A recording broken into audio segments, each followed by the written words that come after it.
அனைவருக்கும் மேலான தமிழ் பெருங்குடி மக்களே, உங்கள் அனைவருக்கும் மேலரசம்பட்டு சமூகத்தின் பணிவான வணக்கங்கள். அன்பு உறவுகளே, நம்முடைய சேனலை நீங்கள் பார்ப்பது இதுவே முதல் முறையாக இருந்தால் உடனே சப்ஸ்கிரைப் செய்து கொள்ளுங்கள். இல்லை என்றால் நாம் பதிவேற்றுகின்ற காணொலிகள் தொடர்ந்து உங்களுக்கு வருவதற்கு வாய்ப்பில்லை. நம்முடைய காணொலி பற்றின உங்களுடைய மேலான கருத்துக்களை கருத்துரை பகுதியிலே பதிவிடுவதற்கு தவறாதீர்கள். தொடர்ந்து நம்மோடு இணைந்திருங்கள். அன்பு உறவுகளே, வாருங்கள் இப்பொழுது காணொலிக்குள்ளே செல்லுவோம். திருச்சியில வெல்லும் ஜனநாயகம் அப்படிங்கிற தலைப்புல ஒரு மாநாட்டை போட்டாரு திருமாவளவன்.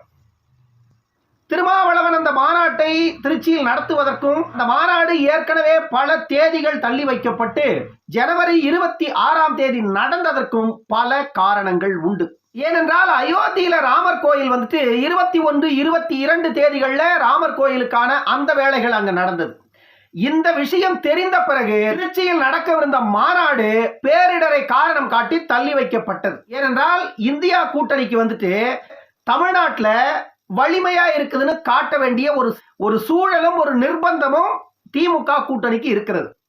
இந்த திருச்சி மாநாட்டில் திருமாவளவன் உட்பட இந்த திருச்சி மாநாட்டில் திருமாவளவன் அவர்கள் தலைமையில அவருடைய கூட்டணி கட்சியை சார்ந்த அத்தனை பேரை அந்த மாநாட்டில் பேசுறாங்க. இது ஒரு இந்தியா கூட்டணி மாநாடு. தமிழ்நாட்டை பொறுத்த வரைக்கும் ஒரு திமுக கூட்டணி மாநாடு.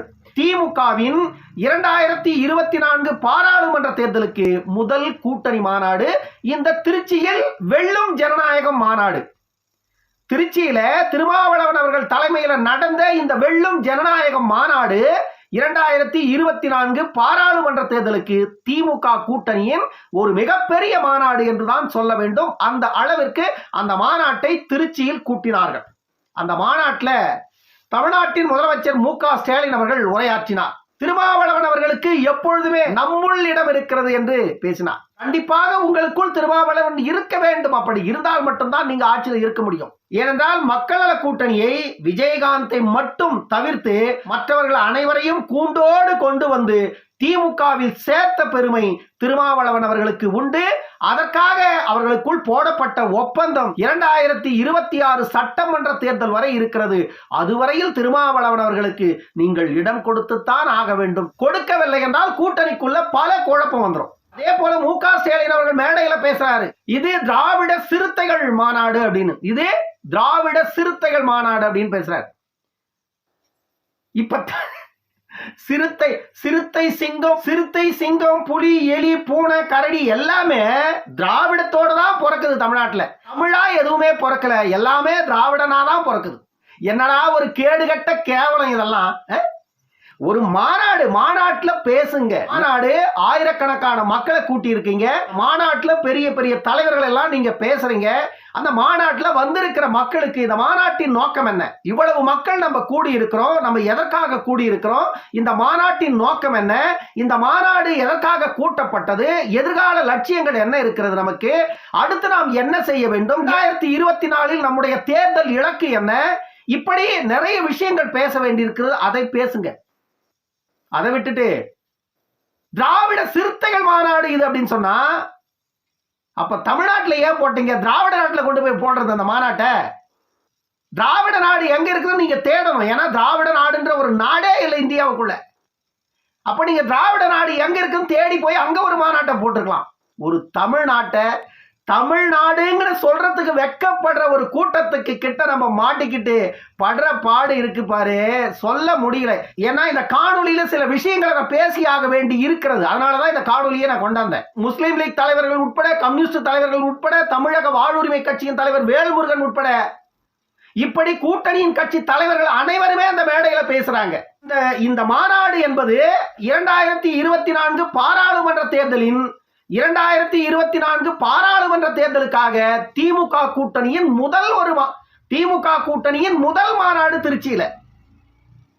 இது விசிக மாநாடு அல்ல, இது திமுகவின் கூட்டணி மாநாடு. இந்த மாநாட்டில் பேசின எல்லோருடைய பேச்சையும் பார்த்தா தமிழ்நாட்டில் வாழ்ந்துகிட்டு தமிழர்களுக்கு எதிராக பேசுறீங்க. ஜெய் ஸ்ரீராம் முழக்கத்தை பத்தி நீங்க பேச வேண்டிய அவசியமே இல்லை. ஏன்னா தமிழ்நாட்டில் மதத்தை சார்ந்தவர்களும் இந்து கடவுளை வணங்குகிறவர்களும் தான் 80 விழுக்காடு மக்கள் இருக்காங்க. நம்ம என்ன கேட்கிறோம்னா, ஒரு மதத்தை குறிப்பிட்டு அந்த மதம் சார்ந்தவர்களை அனைவரையுமே இழிவுபடுத்துகின்ற வரையில நீங்க மேடையில பேசினா தமிழ்நாட்டில் உங்களுக்கு ஓட்டு போட்டவன்லாம் யார்? திமுக, விசிக, கம்யூனிஸ்ட், முஸ்லீம் லீக் இப்படி தமிழ்நாட்டில் இருக்கிற எல்லா இயக்கத்துக்கும் வாக்களித்தது இந்து மதத்தை சார்ந்தவர்கள் அளித்தார்களா அல்லது மாற்று மதம்? தமிழ்நாட்டில் இந்து மதத்தை தவிர்த்து இஸ்லாமியர்களும் கிறிஸ்தவர்களும் தான் பெரும்பாலாக இருக்கிறவர்கள். இந்து மதத்தை சார்ந்தவர்கள் குறைந்தது 80 விழுக்காடு மக்கள் இருக்கிறார்கள். மீதமுள்ள 20 விழுக்காடு மக்கள் பலதரப்பட்ட மதங்களை சார்ந்தவர்கள் இருக்கிறார்கள்.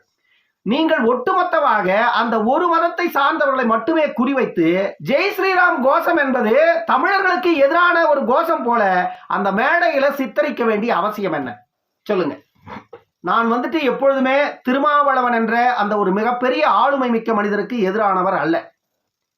மருத்துவர் அன்புமணி ராமதாஸ் அவர்கள் ஒவ்வொரு நிமிடமும் மேடைகளில் ஏறி பேசும் பொழுது சாதி மதம் இந்த இரண்டையும் தாண்டி ஒரு மக்களின் பிரச்சனைகளுக்கான தலைவனாக இந்த மண்ணின் அவசியம் என்ன, மக்கள் பிரச்சனை என்ன, மக்களுக்கு செய்ய வேண்டிய சேவைகள் என்ன, இங்கு உருவாக்கப்பட வேண்டியது என்ன, இங்கு அழித்து ஒழிக்கப்பட வேண்டியது என்ன, இங்கு எது தேவை, யார் தேவை, எதற்காக நாம் இங்கு அரசியல் செய்கிறோம் என்பதை பற்றி மட்டும்தான் மருத்துவர் அன்புமணி ராமதாஸ் மேடைகளில் பேசுகிறார். ஆனா திருமாவளவன் அவர்கள் மேடையில ஏறினாலே சாதி, சனநாயகம், மதம் இந்த மூன்றையும் தாண்டி மற்ற இடத்துக்கு வரவே மாட்டேங்கிறார். தமிழ்நாட்டில் மக்கள் பிரச்சனைகள் எவ்வளவு? ஒன்றா இரண்டா? விரல் விட்டு தமிழ்நாட்டில் மக்கள் பிரச்சனைகள் எவ்வளவு? ஒன்றா இரண்டா? விரல் விட்டு எண்ணிவிட முடியுமா? சமீபத்தில் தமிழ்நாட்டில் சட்டம் ஒழுங்கு சிதைந்து கிடக்கிறது. காவல்துறை உயிரிழந்து செயலற்று நிற்கிறது. ஒரு பத்திரிகையாளரை காவல்துறைக்கு போன் பண்ணி அவர் சொல்லிக்கிட்டு இருக்கிற அதே நேரத்தில் ஸ்பாட்ல 60க்கும் மேற்பட்ட வெட்டுகள் விழுது. இன்னைக்கு மருத்துவமனையில் உயிர் ஊசலாடிட்டு இருக்கு. இதுக்கெல்லாம் யாரு குரல் கொடுப்பது? திருமாவளவன் பேசக்கூடாதா? வேல்முருகன் பேசக்கூடாதா? கம்யூனிஸ்ட் தலைவர்கள் பேசக்கூடாதா? காங்கிரஸ் இயக்கத்தை சார்ந்தவர்கள் பேசக்கூடாதா? முஸ்லீம் லீக் இயக்கத்தை சார்ந்தவர்கள் பேசக்கூடாதா? நீங்கள் எல்லாம் ஆளுகின்ற அரசின் கூட்டணியில் இருக்கின்ற ஒரே காரணத்தினால இவ்வளவு பெரிய அநீதி தமிழ்நாட்டில் இழைக்கப்படுகிறது சாமானிய மக்களுக்கு என்றால் இதை யார் குரல் எழுப்புவது? அன்புமணி ராமதாஸ் பேசணும், சீமான் பேசணும், அண்ணாமலை பேசணும். இந்த 3 நபர்களை தாண்டி வேறு யார் பேசுகிறீர்கள்? எடப்பாடி பழனிசாமி அவருக்கு தேவைப்பட்டால் மட்டுமே பேசுவார், இல்லை என்றால் அவர் இருக்கிறாரா இல்லையா தமிழ்நாட்டில் அப்படின்ற விஷயம் கூட தெரிய மாட்டேங்குது. எடப்பாடி பழனிசாமி ஒரு எதிர்க்கட்சி தலைவராக தமிழ்நாட்டில் யாரு கண்ணிலையும் படல. முதலில் அன்புமணி நிற்கிறார், அதன் பிறகு மற்ற தமிழ்நாட்டில் இருக்கின்ற தலைவர்கள் நிற்கிறார்கள். இவர்கள் தான் முதலில் தமிழ்நாட்டில் நடக்கின்ற அநீதிகளுக்கு குரல் எழுப்பிக் கொண்டிருக்கிறார்கள்.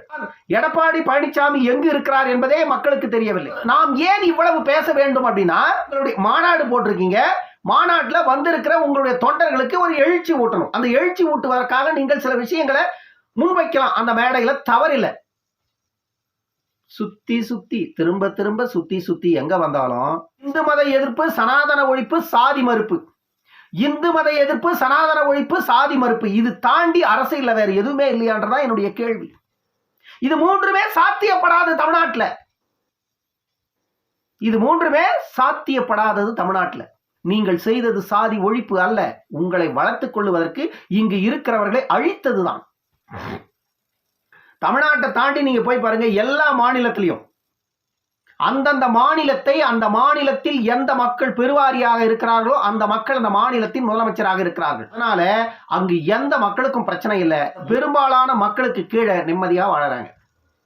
தமிழ்நாட்டில் மட்டும் பெரும்பான்மையான மக்களை ஒடுக்கிவிட்டு சிறுபான்மை மக்கள் ஆதிக்கத்தை கைப்பற்றி வைத்துக் கொண்டு அந்த பெரும்பான்மை சமூகத்தின் மக்கள் மீது அடையாளங்களை அழிப்பதற்காக சாதி மறுப்பு என்ற ஒரு ஆயுதத்தை கையில் எடுத்து அவர்களை ஒழித்துக் கொண்டிருக்கிறது இங்க தமிழ்நாட்டில் இருக்கிற அரசியல் கட்சிகள். பொதுவாக தமிழ்நாட்டில் இருக்கின்ற ஆளும் கட்சியும் எதிர்கட்சியும் திராவிட கட்சிகளின் வேலையும் சூழ்ச்சியும் அதுதான். சாதியை நீங்க ஒழிச்சிருவீங்களா? இந்து மதத்தை நீங்க அழிச்சிருவீங்க, சாதியை ஒழிச்சிருவீங்க, சனாதனத்தை வேற எடுத்துருவீங்களா? இது நடக்குமா?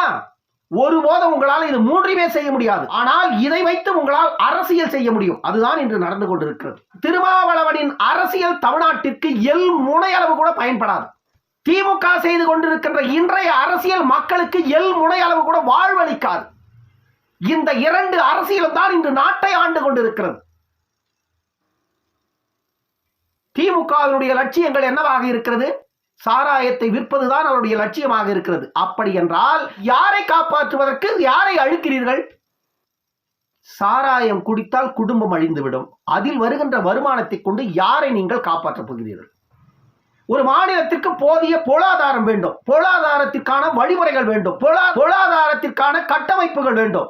அந்த கட்டமைப்புகளை நீங்கள் எதை கொண்டு உருவாக்கி அதில் வருகின்ற அந்த பொருளாதாரத்தை கொண்டு மக்களின் வாழ்வியலை உயர்த்துவதற்கு அரசு செயல் திட்டங்களை கொண்டு வர வேண்டும். ஆனால் தமிழ்நாட்டின் அரசு என்ன செய்து கொண்டிருக்கிறது? மக்களை கொள்ளுகிறது. உழைப்பை பிடுங்கி அரசு வாழ்கிறது. அரசியல் அங்கம் வகிக்கிறவர்கள் வாழ்கிறார்கள். அரசு வாழ்ந்தால் மக்கள் வாழ்ந்ததாகத்தான் பொருள். அரசு இங்கு வாழவில்லை. வெல்லும் சனநாயகம் தான் மாநாட்டோட தலைப்பு. அப்படி என்றால் சனநாயகம் தோல்வியுற்று இருக்கிறது என்றுதானே பொருள். சனநாயகத்தை தோல்வியடைய செய்தது யார்? ஆளும் கட்சி, ஆண்ட கட்சி, ஆளும் கட்சிக்கு ஜால்ரா போட்டுங்கிற மற்ற கூட்டம், ஆளும் கட்சிக்கு கூட்டணி மற்றும் ஆளும் கட்சிக்கு ஜால்ரா போட்டுக் கொண்டிருக்கின்ற அள்ளக்கைகள். நீங்கள் தானே இதற்கு காரணம். சனநாயகம் தோல்வி அடைந்ததற்கு இந்த ஆளும் கட்சி கூட்டணி தான் காரணம். நீங்க தானே வாக்குக்கு 1000 2000 கொடுத்து சனநாயகத்தை கொன்றீர்கள். சனநாயகம் வெல்ல வேண்டும் என்றால் கொள்கைக்கு எப்பொழுது ஒருவன் வாக்களிக்கிறானோ அப்பொழுதுதான் சனநாயகம் வெல்லும். இப்பொழுது வாக்கு எப்படி அளிக்கப்படுகிறது? பணம் கொடுத்தால் வாக்களிக்கிறான். பக்கத்து தெருவிலையும் எதிர் தெருவிலையும் நேத்தே நோட்டு கொடுத்துருக்கீங்க, எங்க தெருவுக்கு இன்னும் நோட்டு வரலன்னு அவன் கேள்வி கேட்கிறான். யாரே? சாமானிய குடிமகன், வாக்காளர். அப்படி என்றால் நம்முடைய வாக்கு பணத்திற்கு விற்கப்படுகின்ற ஒரு பொருள் என்ற நிலைக்கு ஜனநாயகத்தை சீரழித்தது யார்? திமுகவும் அதிமுகவும் தானே, திராவிட கட்சிகள் தானே. இந்த திராவிட கட்சிக்கு ஒத்து ஊதுற திருமாவளவன் வெல்லும் சனநாயகம்னு சொன்னா சாத்தியமா? சனநாயகம் வெல்லும் என்றால் அதை வீழ்த்தியது யார்? திருமாவளவன் அவர்கள் தான். இந்த கேள்விக்கு பதில் சொல்லணும். இன்னொரு காணொளியில் சந்திக்கும் வரை உங்களிடமிருந்து விடைபெற்றுக் கொள்வது மேலரசம்பட்டு சண்முகம். நன்றி, வணக்கம் அன்பு உறவுகளே.